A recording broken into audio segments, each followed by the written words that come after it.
Since you are an expert in chiropathy కాబట్టి కొంతమందికి మోకాళ్ళ నొప్పులు, కీళ్ళ నొప్పులు ఇక్కడ నొప్పులు వస్తూ ఉంటే బ్యాక్ పెయిన్ గాని, స్పైన్ ప్రాబ్లమ్స్ అవన్నీ మందులు వాడుతూనే ఉంటారు. Okay. Relief temporary, symptomatic relief అవుతది. డాక్టర్ దగ్గరికి వెళ్ళగానే లైట్ చేయగానే దే విల్ క్యూర్ ఇట్. అది మ్యాజిక్‌గా మళ్ళీ వస్తుందా? కైరోపతి అనేది చాలా ఇప్పుడిప్పుడే ఫ్రేమ్‌లోకి వస్తుంది. ఒక 2 వర్డ్స్ ఫ్రమ్ యూ. కైరోప్రాక్టిక్ అనేది 100% ప్రొఫెషనల్ అయ్యే ఉండాలండి. అంటే వాళ్ళకి అనటోమీ అనేది కంపల్సరీ తెలియాలి. బికాజ్ యువర్ స్పైన్, మీ మొత్తం whole body, me health, everything is depends on your spine. Spine ఎవరు పడితే వాళ్ళ చేతులు ఇవ్వకూడదు. ఈవెన్ మసాజ్ అయినా చేసినప్పుడు కూడా ఆ పర్సన్ యొక్క టెండెన్స్, అంటే వాడి నేచర్ ఎలా ఉంది, వాడికి ఎంత సబ్జెక్ట్ నాలెడ్జ్ ఉంది, ఎలాంటి వాడు మన స్పైన్ ని టచ్ చేస్తున్నాడు చాలా ఇంపార్టెంట్. అందుకనే మన అలోపతి డాక్టర్స్ చూడండి, మీరు మసాజ్ అనేసరికి దే విల్ నాట్ ప్రిఫర్ అన్నిటికీ నువ్వు దీనికి మసాజ్ దగ్గరికి వెళ్ళకనే అంటారు. ఎందుకంటే ఆ ఎనర్జీస్ గానీ నాలెడ్జ్ లేకుండా ఎవరైనా మిస్ గా యూజ్ చేశారనుకోండి, ఆ ప్రాబ్లం ఇంకా ఎక్కువగా క్రియేట్ అవుతుంది. కైరో ప్రాక్టీస్ మన దగ్గర ఇప్పుడు ఇండియాలో చాలా మంది అయిపోయారు. అంటే కైరో ఒక్కటే సరిపోదు, మనకి ఇష్యూని బట్టి అసలు కైరో చేయాలో వద్దా అనే డిసిజన్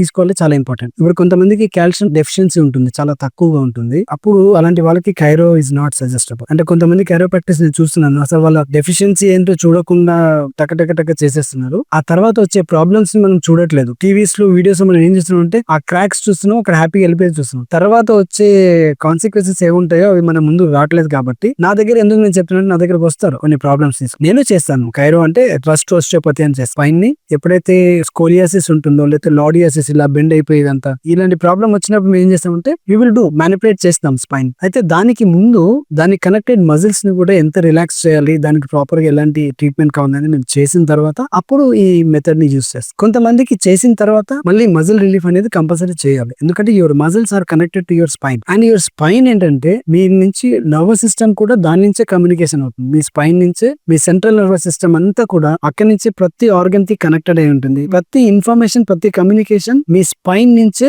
జరగాలి. అంటే స్పైన్ కరెక్ట్ గా ఉంటే మాక్సిమం గా మీరు హెల్దీగా ఉంటారు. స్పైన్ లో ఇంబ్యాలెన్స్ వస్తే ప్రాపర్ ప్రొఫెషన్ అయితేనే we have to go with them. అంటే ఒకసారి చెక్ చేసుకోండి. ఓన్లీ కైరోనే చేస్తున్నాడంటే నాకు తెలిసి అక్కడ, ఎందుకంటే దానికి ముందు దానికి తర్వాత రిక్వైర్మెంట్స్ ఏవైతే ఉంటాయో అది ఫుల్ఫిల్ కాదు. కాబట్టి మన దగ్గర ఇండియాలో కొంచెం మంచి కైరో ప్రాక్టీషనర్స్ కూడా ఉన్నారు. ఇంకోటి చెప్పాలంటే అద్భుతమైన విషయం ఏంటంటే ఈ కైరో అనేది మన ఇండియాలో స్టార్ట్ అయింది. ఒకప్పుడు మనం మంగళ షాప్ వెళ్తే వాళ్ళే మొత్తం కరెక్ట్ చేసేవాళ్ళు. They are expert. ఆ టైంలో వాళ్ళు వాళ్ళ ఫాదర్స్ నుంచి, 4 fathers నుంచి దే యూస్ టు టీచ్. ఎక్కడ ఏ బోన్ ఎలా జరిగింది, ఇలా పట్టేసింది అనుకోండి, వాడు ఎలాగైనా టక్ టక్ అనిస్తే రిలీఫ్ అయిపోయాడు. సో ఇది మన ఇండియన్. నేను ఎంత ప్రౌడ్ అంటే మన ఇండియా మీద, ఇవాళ ప్రపంచం మొత్తం ఎన్నో డిఫరెంట్ మెథడ్స్ యూస్ చేస్తున్నారు. ఆ ఇన్ఫర్మేషన్ అంతా కూడా మాక్సిమం మన ఇండియా నుంచి వెళ్ళింది. రైట్. థాయ్ యోగా అయితేనేమి, లేకపోతే ఇంకా వేరే మెథడ్స్ అయితేనేమి, ఎనర్జీస్ మీద ఏవైతే వర్క్ చేస్తున్నారో, హీలింగ్ కానీ, ఇవన్నీ కూడా మన ఇండియన్ మెథడ్స్. అందుకే నేను చాలా ప్రౌడ్ ఫీల్ అవుతాను. మన ఇండియాలో ఇన్ని మెథడ్స్ ఉన్నాయి కాబట్టి నేను ఒక 8-9 సంవత్సరాలు వీటి గురించి అసలు రీసెర్చ్ చేశాను. So feel very proud that I'm Indian. And అవన్నీ కూడా తెలుసుకుని ఇవాళ నేను ఒక నియర్ అబౌట్ ఒక 20 ట్రెడిషనల్ థెరపీస్ ని ఇంటిగ్రేట్ చేసి ఎవరికి ఎలా అవసరం ఉందో దాన్ని కస్టమైజ్ చేసి చేయడం వల్ల వచ్చే రిజల్ట్స్ లో చాలా అద్భుతాలు జరుగుతున్నాయి. సో కైరో అనేది చేసుకోవచ్చు, ప్రాబ్లం లేదు. కాకపోతే ఎక్స్పర్ట్ ఉన్న దగ్గరికి వెళ్ళండి, ఏ ఇష్యూస్. ఎందుకంటే స్పైన్ ఇస్ మేజర్ రోల్. తేడా వచ్చిందంటే లైఫ్ లాంగ్ మిమ్మల్ని ప్రాబ్లం లో పడేస్తుంది. ఎక్స్పర్ట్స్ ఉంటే ఎలాంటి ప్రాబ్లం లేదు.